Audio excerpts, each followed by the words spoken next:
Good.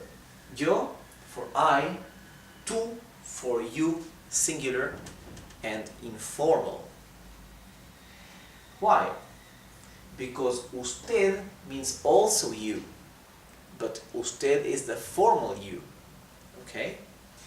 Él for he, ella for she. Okay? Why did I put usted together with él and ella? Actually, usted means usted means you, formal, and él, ella means he and she respectively. The thing is, usted, the formal you, is conjugated the same as he, she. Okay? Therefore, when we learn how to conjugate verbs, we will place usted together with he and she because they conjugate, they have the same conjugation, always, exactly always, okay? Okay, nosotros for we, right? And nosotras for we when the we is a group of women, okay?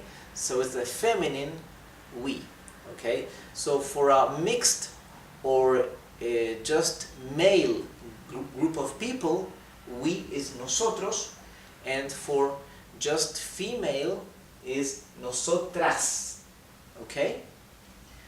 Okay, for plural you, so for you all, we have vosotros, okay? Vosotros is informal, right? Is the one we would use more often.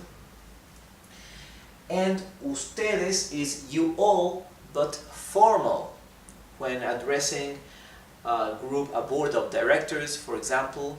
However, vosotros, this distinction is only in Spain. It's the Kingdom of Spain, or the country Spain in Europe, right, is the only place where they use vosotros. In all of Latin America, right, where the most of the Spanish-speaking population is located, and a few parts of Spain as well, vosotros is not used whatsoever. Only ustedes is used for meaning you all, so the plural you, right? Therefore, ustedes is used both for formal and informal, okay? So no matter if you're addressing a group of friends, a group of relatives, a group of children, a group of directors of a board, or CEOs, or politicians, senators, presidents, whatever, everybody will be addressed as ustedes, for you all, okay? In Latin America. In Spain, let me repeat again, vosotros would be the informal and ustedes would be the formal, okay? The thing is, vosotros has a unique verbal conjugation, okay? So if you will use vosotros for addressing somebody, you have to learn how to conjugate the verb for vosotros. However, ustedes uses the same verbal conjugation as ellos or ellas, which means they, okay?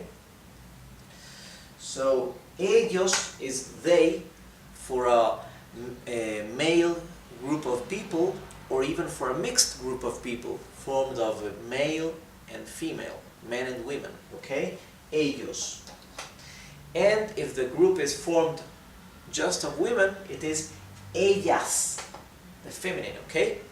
That's because the male form is also used as a generic, okay? So if you have a mixed group with men and women, you would default to the male way of addressing, okay? The ellos, same as with nosotros, okay?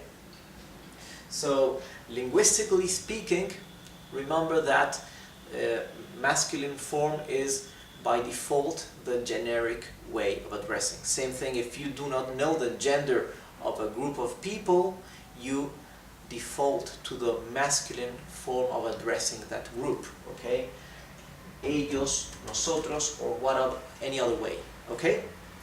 Okay, now let me read this one more time fast. Yo, tú, él, ella, usted, nosotros, or nosotras, vosotros, or vosotras, ustedes, and ellos or ellas.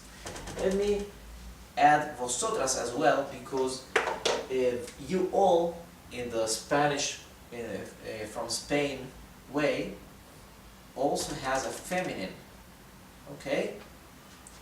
So if you're addressing a group of women, you would say vosotras. A group of men or mixed group, vosotros. Okay? Good.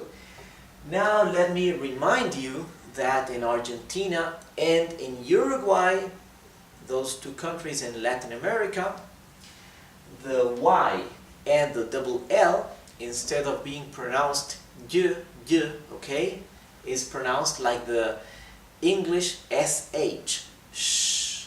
So this would be pronounced sho, okay?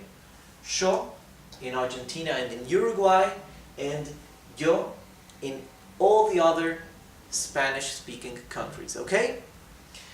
Good. So I want to remind you again that él, ella means he and she, and usted is not it, right? There is no it in Spanish. Usted, this pronoun means you, okay? Same as tú, only that tú is informal, usted is formal. And I put usted together with he and she because the conjugation for usted is like the same as the conjugation for he and she, which differs from the conjugation of tú, okay? English has a very simple grammar because in the tenses are exactly the same for all the subjects, for all the personal pronouns, right? Except for this one, third person in the singular. For the present tense, it adds a letter S, okay? The thing is, in Spanish, the conjugations are all different, so that makes it a little bit more complicated as for grammar, okay? Good. And when do we use tú and when do we use usted, right? So, tú is informal and we would use it most of the times with friends, with co-workers that we are well acquainted with relatives, with children, right? So if we would address children or somebody that is much younger than us, unless we want to mark a distance, like saying, don't get very acquainted with me, don't feel comfortable with me, don't feel at ease, then we address those people as usted, right? But if not, we would use tú, okay? And we would use usted for addressing elderly people with respect sometimes, okay? If it's our grandfather, grandmother, then we use the tú most of the cases, okay? If we go shopping and we will address the salesman, a salesperson, anybody that we are not acquainted with in the street or at a shop, okay, we will address those people formally, usted, okay? And also for people that are hierarchically higher than us, right? Our boss, unless we are very acquainted already, a board of directors, politicians, Mr. President, okay? And of course, in the army or whatever is military, we always use the usted for a higher hierarchy, okay? So, tú and usted mean the same thing, but this one is informal and this one is formal, okay? Same as vosotros and ustedes mean the same thing, but this one is informal and this one is formal. And remember, this one is not used in Latin America, because in Latin America we use ustedes both for formal and informal.